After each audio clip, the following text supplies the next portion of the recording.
Hey guys, welcome to today's idiot video. In today's video, we are going to be covering a recent interview by Jesse Lee Peterson from the YouTube channel The Fallen State between Flat Earth idiot Mark Sargent and Dr. Jeff Swearing, a PhD astrophysicist and astronomer. In this interview, Mark Sargent is essentially trying to convince Dr. Swearing that the flat Earth is not only probable, but it's actually our reality.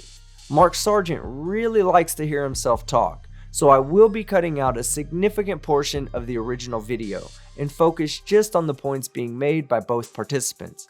I highly suggest watching the original video in its entirety, and a link will be in the description.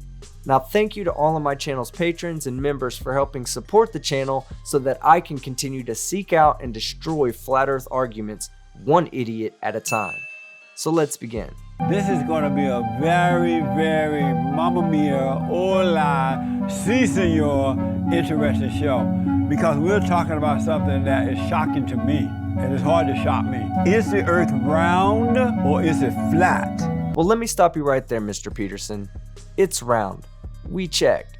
Mark, thank you for coming. Thank you for having me. And what were you doing prior to become a flat? He's a flat earther. I am. It's true. Prior to becoming a flat earther, what type of work? You worked in software? I did. I taught proprietary software for 20 years. And before that, I played video games for a living.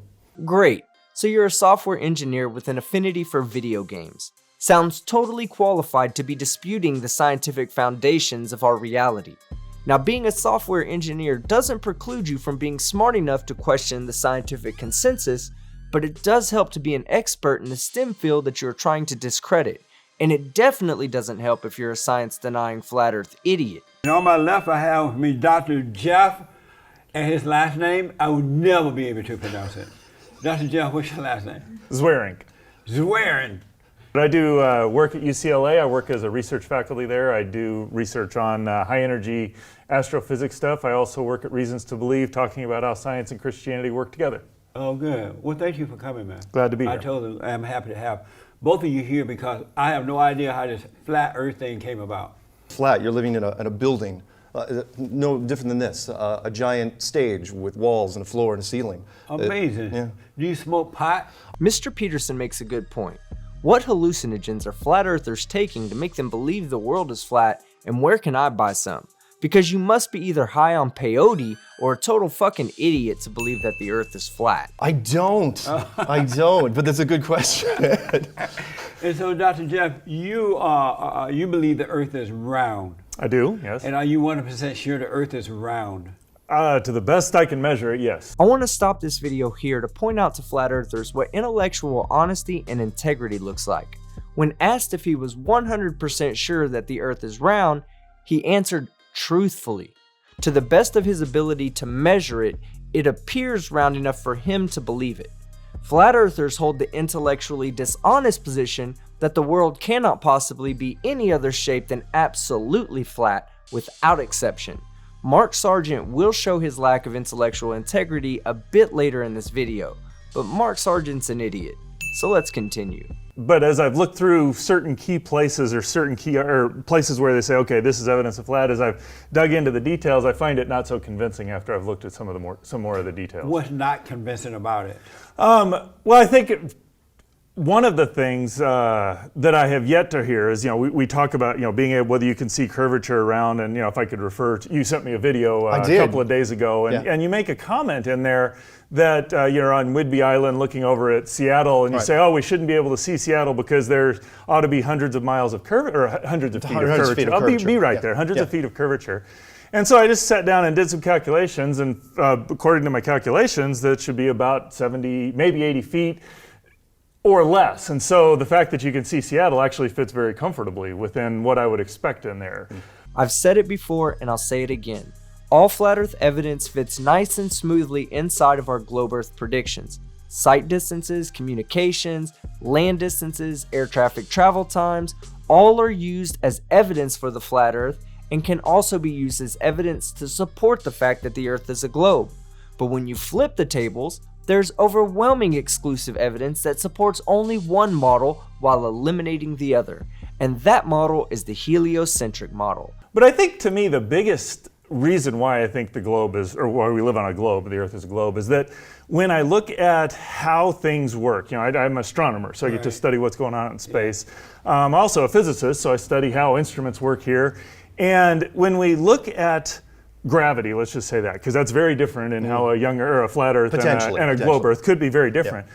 But what I find interesting is that when you go and make measurements in the lab of how does gravity work, it works out a certain way. And when I then apply that to how moons orbit around Jupiter, which we can see them being spherical in nature, and when I look out at distant galaxies and how stars rotate around galaxies, that one formulation of gravity explains all of that data without seams, even here on Earth. And so to me, just the most natural thing is, if it works everywhere else, why would we expect this to be any different? Now that's a great point by Dr. Swearing.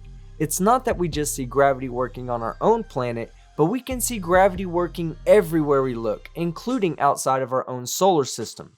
And the same rules apply here on Earth as they do in regards to the sun and the planets that are in orbit. And those very same rules apply to the motion of the galaxies and how they interact with one another. And you say?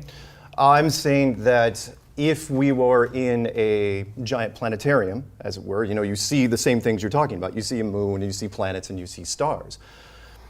They're just objects in the sky. They're just lights. They're just part of a giant projection system. You can make them do whatever you want. Mark Sargent, you're a fucking idiot. You are on stage with an actual doctor in the STEM fields, something that every flat earther has said would never happen because scientists are too scared of the flat earth. And this is your response?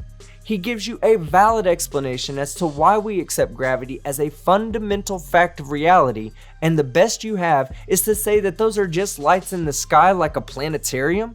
You're such a disingenuous piece of shit. And by the way, you're completely wrong too. This photo right here is one of many photos showing shadows from Jupiter's moon on Jupiter's surface. You can find hundreds of these photos taken by amateur astronomers because today's technology allows normal people like you and I to do this. If Jupiter was a light source, then by definition, you could not cast a shadow on its surface. And yes, I know you're saying, well, they all look spherical, but we're the only things that's flat. It's like, no, you're in a building and everything you see isn't what you think it is. Do you have any proof whatsoever that the Earth is a giant soundstage? And who's paying the actors? And who are actors and who aren't? This is just Mark Sargent's narcissistic ego sticking its head out to take a breath. He, like all flat earthers, have a need to feel special, whether it be through special knowledge or by reducing the size of the universe to a really large petri dish with us as its bacteria. The most public of mainstream science, Neil deGrasse Tyson, even he says, no, we can't tell you what gravity is. We can only tell you what it does. We can only tell you the symptoms of it. And so they say, oh yeah, it's a force that pulls things down to the center of a globe. And we say, well, it's a force that pulls things down to, a flat surface. Hold the fucking press. Did Mark Sargent just admit to a force that pulls things to the surface of the Earth? Yeah, Mark, that's called gravity. Are flat earthers finally trying to shrug the idiot nomer by accepting that gravity is a reality? Now that would be a first. We're shown this when we're 6 years old, and this is the ball, and it's... That's the Earth around Earth. Yeah, exactly. Yes. Spherical Earth spinning at 1,000 miles an hour, going around the sun at 50, 60,000 miles an hour, and that whole solar system is going sideways at 500,000 miles an hour, and so on and so on. I can only imagine what Dr. Swearing is thinking as Mark Sargent expresses his bewilderment over such large integers. Dr. Swearing is an astrophysicist and an astronomer, so 1,000,000 miles an hour is child's play to him.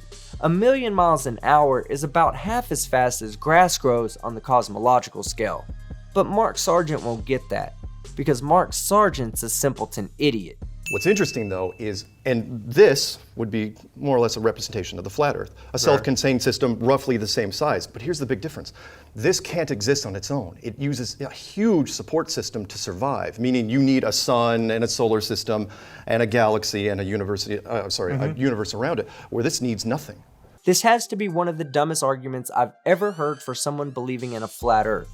Mark Sargent says the flat Earth model needs nothing but the enclosure to explain everything, when in fact, the flat Earth requires special rules and explanations for every aspect of its existence.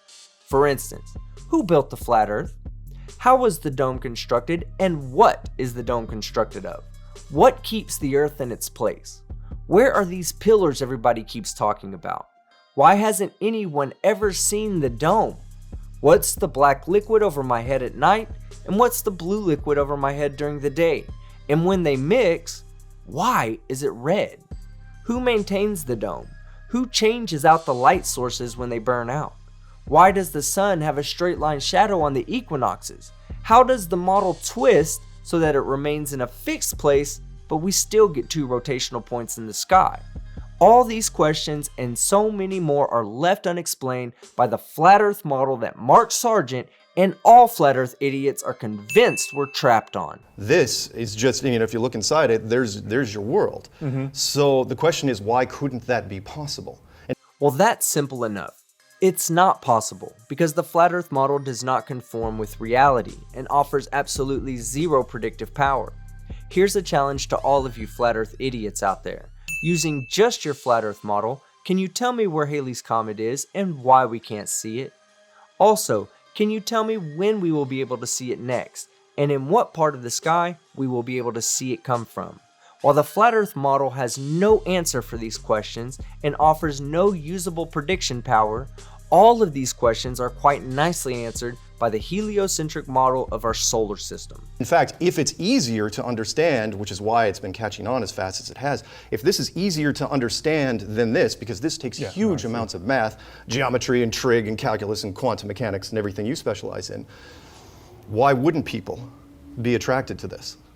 Simplicity is not a valid excuse for abandoning the more difficult model that more perfectly reflects reality.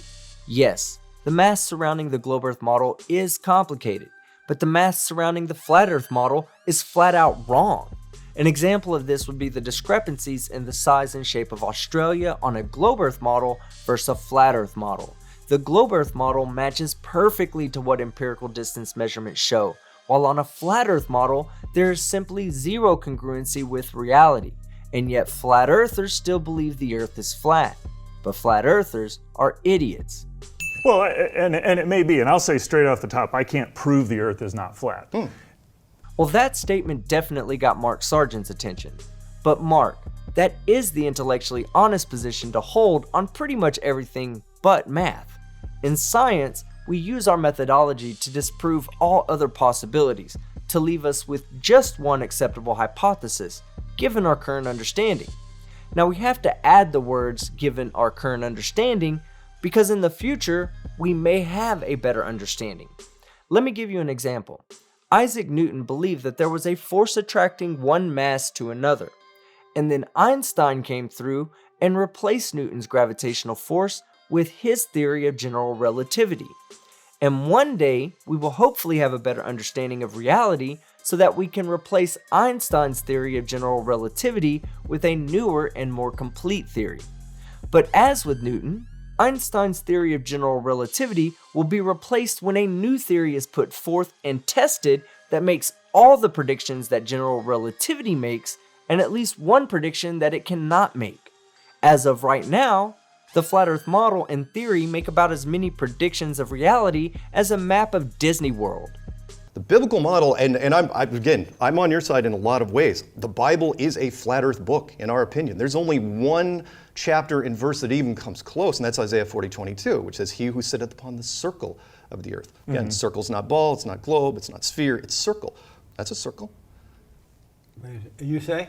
I would say the Bible is largely silent on what the shape of the Earth is, because one, most people throughout the history of Earth wouldn't know what it was. Right. And it's only in fairly recent times that we've been able to do that. You know, I catch a lot of shit from religitard idiots who claim the Bible depicts the Earth as flat. And here comes Dr. Swearing, a self-proclaimed Christian who is actively trying to link God with science, saying the same thing I've said all along.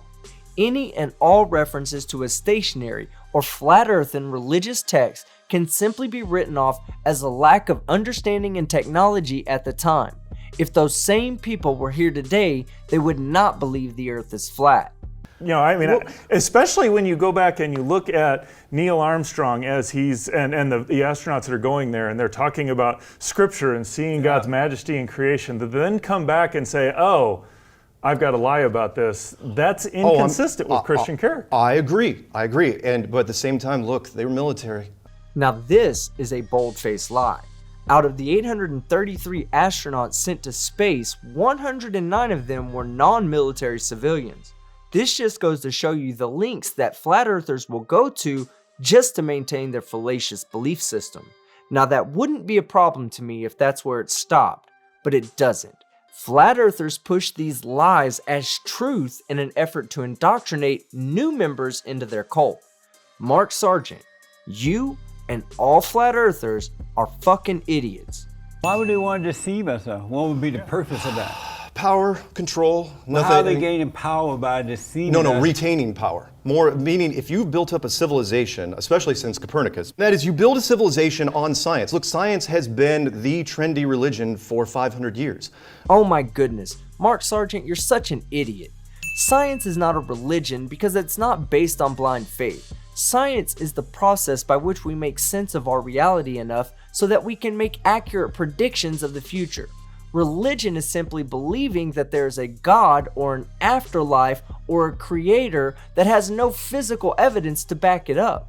There's a huge difference between religion and science as it stands right now, because everything predictable in science works without the need for a deity. Not to mention that belief in a deity offers no predictable powers. You could be a good, wholesome, God-fearing, and church-going Christian who happens to also be dead broke, and praying to win the lottery won't increase your odds of winning shit, no matter how hard you pray. Now, I don't feel that I am in a position to say whether there is 100% for sure a God or no God. However, I do believe that if there is a God, then he plays absolutely no role in our daily lives, and we should treat the world around us as if God doesn't exist. I mean, to speak to that, at least, I mean, you know, I would agree there are some people who will be manipulated that way, but you look throughout Christian history and there are people who are willing to die for what they say, and to find that there are no Christians that work in the space program, and you'll find that the space program was replete with Christians, that there are none of them that are willing to stand up. You're going to be. That's hard to. That is just really hard to buy. I know, and trust me when I say I wish, I wish people had more conviction to be the whistleblowers. Mark Sargent, you are such a disingenuous piece of shit. Rather than consider yourself possibly being wrong, you would rather just blame the conspiracy on a lack of integrity from everyone involved in the space program. The man in front of you is basically pleading to you as a scientist to understand that some people, Christian or not, would not sit by idly and lie about this conspiracy. But in Mark Sargent's mind, there is no possible way that the earth is not flat. So therefore everything must be a lie or conspiracy. Mark Sargent, I hate to be the one to break this to you, bud, but you're not important enough to lie to. In fact, you're a fucking idiot. I mean, look, I'm lucky I didn't get married or have kids.